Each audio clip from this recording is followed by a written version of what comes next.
শনিবার চট্টগ্রামের স্বাধীনতা পার্কে ত্রাণ বিতরণকালে এই অভিযোগ করেন তিনি।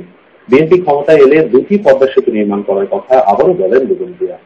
সাব্বির হোসেন মার্শালের তোলা ছবিতে মাসুদুল হাসানের রিপোর্ট, সাথে ছিলেন শামসুল হক আইদুরি। শোকাহত মানুষকে সমবেদনা জানাতে শনিবার দুপুরে শোকের নগরী চট্টগ্রামে আসেন বিরোধী দলীয় নেতা। নগরীর পাহাড়তলীতে ত্রাণ বিতরণ কর্মসূচিতে বেগম জিয়া পাহাড় ধসে নিহতদের মধ্যে 18 জনের প্রত্যেকের পরিবারের হাতে তুলে দেন 25,000 টাকার আর্থিক অনুদান। ক্ষতিগ্রস্তদের মাঝে বিতরণ করেন ত্রাণ। বিকালে লালখান বাজার এলাকায় ত্রাণ বিতরণ করে বেগম জিয়া ত্রাণ বিতরণ শেষ করেন নগরীর স্বাধীনতা পার্কে। সেখানে বক্তব্যে বেগম জিয়া বলেন, দুর্গত মানুষের পাশে না দাঁড়িয়ে সরকার ব্যর্থ দুর্নীতি আর লুটপাটে। আর তার সর্বশেষ প্রমাণ পদ্মা সেতু নির্মাণে বিশ্ব ব্যাংকের ঋণ সহায়তা বাতিল।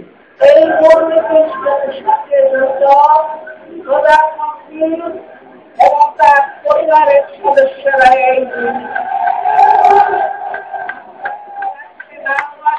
দায়ী সরকার এবং প্রধানমন্ত্রী তার পরিবার। আগে দুর্নীতির জন্য ওয়ার্ল্ড ব্যাংক বলে দিয়েছে যে এখানে ব্যাপক দুর্নীতি হয়েছে, অনিয়ম হয়েছে, তারা বলে দিয়েছে সেজন্য আর তারা এই পদ্মা সেতুতে টাকা দেবে না।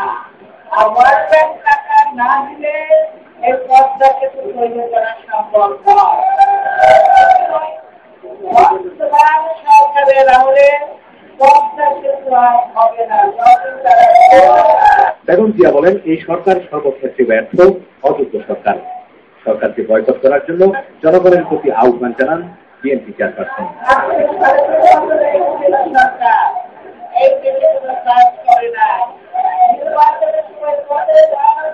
আপনাদেরকে মনোবাদা করেছে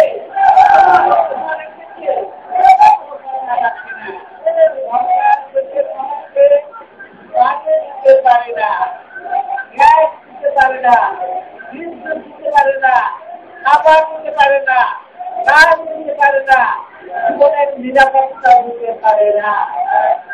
এই সরকার দেশের মানুষকে কিছুই দিতে পারে না।